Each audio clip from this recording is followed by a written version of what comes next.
Hey everyone, this is Bender Beerman, and today I'm going to show you more about the MaxiVac pump cleaning system for a draft system. So I'm going to talk a little bit more about all of this here, and we're obviously not in my studio slash garage slash shop. So we're actually on site in a bar that hasn't actually been open since the beginning of the pandemic. So this system was cleaned beforehand and has sat pretty much empty for a little over a year. I do have permission to be here. I do have like all of that. So let's get right to it. So we're going to talk about this, and we're going to talk about the other way of cleaning the system, which is to use a static cleaning kettle.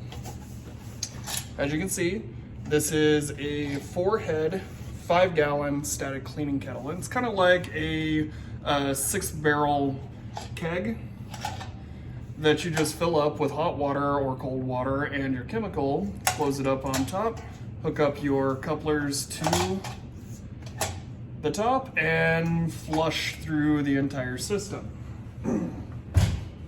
This, on the other hand, is the cleaning pump, and it takes a little bit more to get it set up to run. So first off, you have to remove all of the faucets. With the cleaning kettle, you don't remove the faucets. So, because you want to be able to control how you clean it. With this, you remove all the faucets, you hook up the hoses. So the hoses, actually have some examples over here. You have this little jumper line that runs in between the two faucets. So you've got the line from the pump, goes into your first line, then your second and third line, you jumper with one of these. And then your fourth line that you're cleaning is your waste line. And I just have it going over here into a sink in the 3-section sink. So this is all set up. I've already set up in the cooler. How you set up in the cooler is with 2 of these. So to run 4 lines, you need 1 jumper and 2 couplers, coupler, which I can show you how you do real quick. It's actually pretty simple, except I forgot to take the coupler out of the bag so that I can show you guys.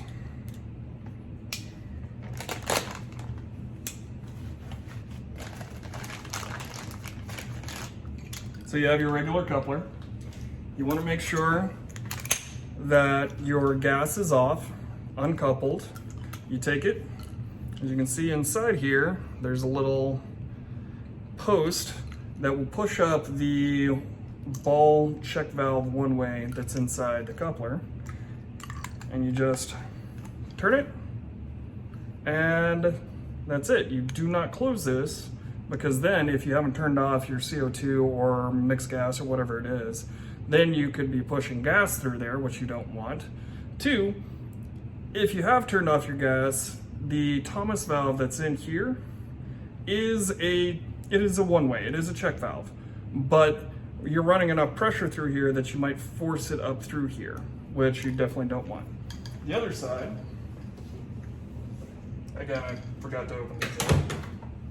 Sorry about that.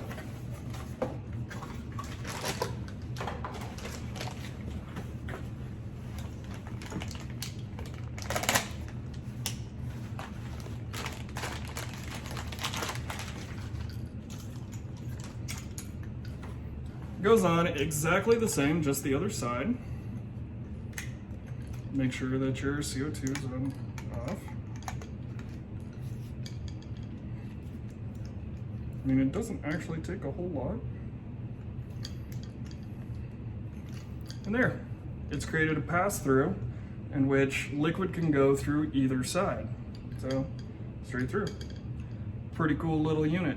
So, to run this, you need 2 of these. And keep putting stuff down in the wrong places. And 1 of these. And of course, the pump. Also, on top of that, you need 2 5-gallon buckets, which I've got down here, and I've got them set with water. Now, normally you would also have your chemical and everything else, but I'm not running chemical today, just I'm showing you guys how this system works. So always remember to wear your PPE, glasses, gloves, because the chemical is caustic or acid. If you're doing your quarterly maintenance, it's acid. Well, caustic, rinse, then acid. We're going to talk more about quarterly maintenance because people forget to do the quarterly maintenance all the time, constantly. It's massive. It's a pet peeve of mine. So, I got my gloves. As you can see, I'm not wearing my watch today. I don't like to wear it when I'm dealing with chemicals, just in case I get chemicals on it or in it or, you know, underneath it, where it sits really close to my skin. You know, it's a personal thing, whatever. So, I've already got this set up. So, you have your first line here, which has a little screen on it, and it's got a little filter right here. And this just goes into your bucket of water. Then it's got a balancing valve right here. It comes out here, goes into the system, goes through the trunk line into the cooler where it's coupled from coupler to other coupler, comes back out through here, through this jumper from 2 into 3, back into the cooler where it's coupled again, and then comes back out to here.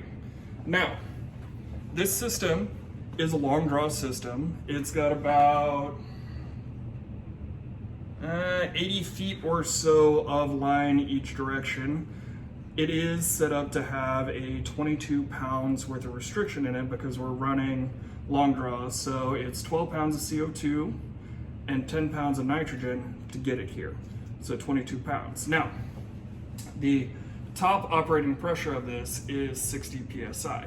You don't want to exceed 60 PSI because all of our systems are designed to keep it under that, because the rupture pressure of a keg is 60 PSI. So we don't want more of that pressure, more pressure than that to go through the system. So the balancing valve helps with that. So I've got 4 lines here. That's 88 pounds of restriction built into it, which means that I'm going to be running, you know, 80 plus PSI worth of pressure on this pump to get it through here. Now, you crack the balancing valve, it drops the pressure way down, and you can actually run it. With this system though, it's all about gallons per minute. So the speed of it going through the system, the temperature of the caustic, because you want to use hot caustic to actually clean the system. So before you do any of this, you need to shut off your glycol system. And, sorry, kind of lost track there. So yeah, pressure, maintain under 60 PSI and gallons per minute. So you want to be above 1 gallon per minute, preferably 2 gallons per minute to get the proper cleaning of it. There's not a heater or anything to keep the caustic hot, so that's, you just got to keep an eye on the temperature and all of that. So right now, I am set up to do the rinse. So I'm going to go ahead and flip on the machine. It's going to make a noise. So the first thing it's doing is filling up. There's a little bit of liquid in there, so the pump isn't cavitating. It's filling up with the liquid, going through the pump.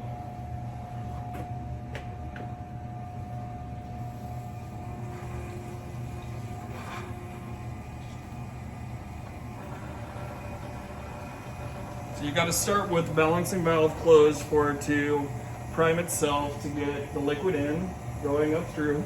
Then you crack that balancing valve back to take you back down to the pressure that you want. It's running through here, all the way into the cooler, going through that coupler, then through here. As you can see, that just happened. Back through there, back into the cooler, coming back out, and it'll come out here and go down the drain into here. Now it's very important that you have a couple extra buckets. 2 buckets is kind of the minimum on this that I've found so far. Mind you, this is only the second time, or technically third time, I've used one of these systems, so I'm still learning all of this. Having fun. We've always used these. It's really easy. You couple, You use the CO2 pressure that's in there to push it through the system. Now, when using one of those, it's really easy to get lazy. People do not pull the faucets and clean them as often as they should. It should be every 2 weeks. Your faucet should be completely torn apart, scrubbed out, cleaned and reassembled, inspected, all of that, and then put back on. People, like I said, get lazy and they don't do it. That's one of the downsides with this. This, one of the upsides, is you have to remove the faucets to do it. So it's really easy to go ahead and scrub them and clean them during the cycle. So we're doing a rinse cycle right now. That's going to be 20 minutes. And then we're going to put on caustic. That's going to be another 20 minutes. And then we're going to do another rinse cycle, and that's going to be a minimum of like 10 to 15 minutes, which means it could be upwards of 20 minutes, which means you've got an hour that you can go through and clean all 4 faucets. I've got them torn apart back here so that I can go through and clean them as time goes on. Obviously, I'm not going to make this video that long, so I'm not going to show you that. Like I said, right now, only thing we're doing is rinsing. So my bucket is about halfway done. That's how fast it's going. You can actually take your discharge tube and put it into a measuring cup and test how fast you're running. I've already done that. We're running about 1.5 gallons a minute right now, and we're sitting a little high. We're sitting about 60 psi worth of pressure, which again, that's our top end of where we want to be. So, going through. Now my bucket's starting to get a little lower. I have a second bucket of water prepped and ready. And I'm just going to fill back up my bucket.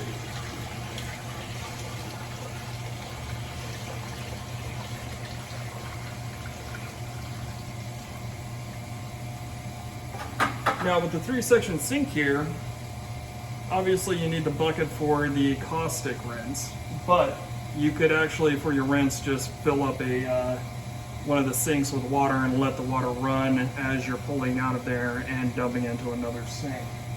But that's not what we're doing. So once you've got it all through, and we're just gonna skip to the next level. We're gonna say that this is caustic. We shut it off after our rinse. We got our caustic ready. We got it in our bucket. We've got stuff going. We turned it back on. We run through most of the water out of here so that we've got our 2 to 3% caustic mix that we want for the cleaning cycle. We're going to take our discharge tube over here. We're going to turn off the pump real quick. Safety first. We're actually going to put our discharge tube into our bucket of caustic, turn it back on, and now we're cycling our caustic through. Because caustic is good for a long time as long as it maintains the right temperature and the pH doesn't drop too far. So we're pulling out of our bucket and we're discharging back into our bucket. So it creates the loop through the pump, through the system, 4 lines, out our discharge tube, back into our bucket. And now we're cleaning. And that's a 20-minute cycle. So we'd set our alarm, we'd start cleaning our faucets or continue cleaning our faucets, getting everything else ready, getting our rinse water ready for once we're done. This takes a while. The pump cleaning system takes longer than using the static cleaning pump. Now, the pump system works a lot better. Here, I'm gonna go ahead and turn this off for now. Because the flow of the beer all goes this direction. Now you've got pump going one side and then you've got it going back. So the line that it's going reverse on, it's actually hitting different deposits and stuff that are streamlined for the beer to go this way, but it's catching and forcing it off going this way. So every other time that we clean, we're gonna reverse which sides we're pushing through. So every other time, each line is getting a reverse throw, a reverse flow. And that's going to clean a lot nicer, a lot faster, a lot better. I'm gonna go ahead and take these off since I'm not actually using chemical. I'm not actually like, doing anything, and I think that might be the last of what I'm running for this video anyway. I love that. It does a great job cleaning. Two, my main reasons for liking this, the better cleaning, hands down. It also pulses as it goes through the line, which means that it's getting kind of a scrubbing action, which is great. Unlike the static cleaning, it just pushes through, same direction that it always pushes through, so it's not catching everything. It does fine, but it's not as good as the pump. Two, you have to remove the faucets, which means you're more likely to clean it, or the person that you hired to do it is going to be more likely to actually clean the faucets.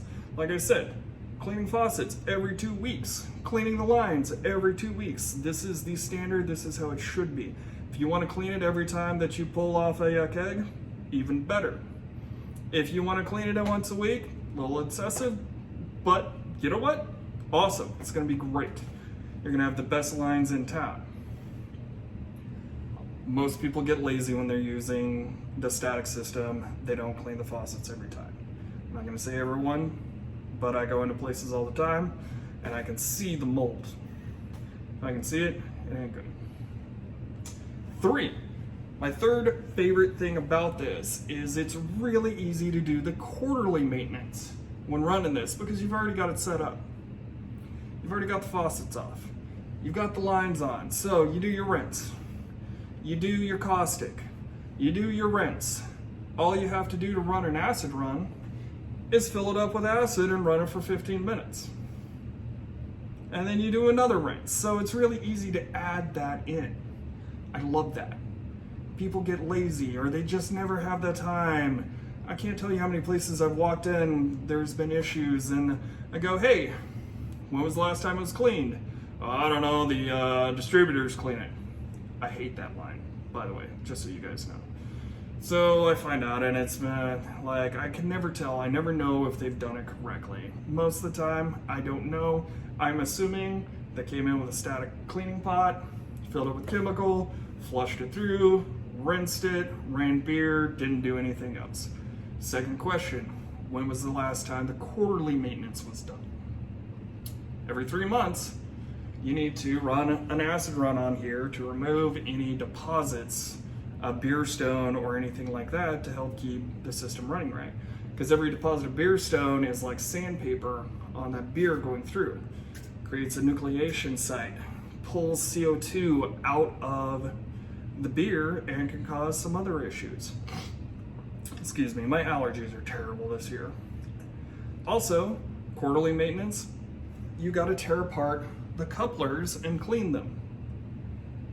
Who knows how often that happens. I mean, as you can hear, I'm not most people don't do the quarterly maintenance. Most people don't clean their faucets often enough, so am I surprised that they don't tear apart their couplers every 3 months? Because that takes a long time. So, tangent aside, this system is awesome when it comes to cleaning. It does an amazing job. It also helps force the people that are hired to do it or you to do it to take the time and do it correctly. It takes longer. Honestly, it takes about an hour and a half. My guess, I'm still kind of learning this system. It takes about an hour and a half to clean 4 lines here. Cleaning pot, you can usually clean 4 lines in 45 minutes-ish. So, yeah, I love it because it does a better job and that's what I want. Is it faster? No. Is it better? Yes. I don't know. We'll get more into that later. If you guys have any questions, please feel free to ask. The only thing I've got really left to talk about is towards the end of this cycle, when you're done, it's really important to use like your pH strips and stuff like that for after your caustic or your acid run when you're rinsing it. Let it rinse for 15-20 minutes and then check with your pH strips. Make sure that you've got all of the chemical out of line before you start taking this apart. Partially because when you take it apart, there's still fluid in here. So you gotta get it on your hands. Again, wear your PPE. It's for your protection as well as the protection of the people who are gonna be drinking from this. So, after all of that, run beer, taste your beer, drink your beer, have fun. This is already kind of a long video, so I'm gonna go ahead and end it there, and we'll continue with this conversation later. Hope you guys have a good weekend and drink a beer. I need to drink a beer. I'll talk with you guys later. Have a good one. Bye.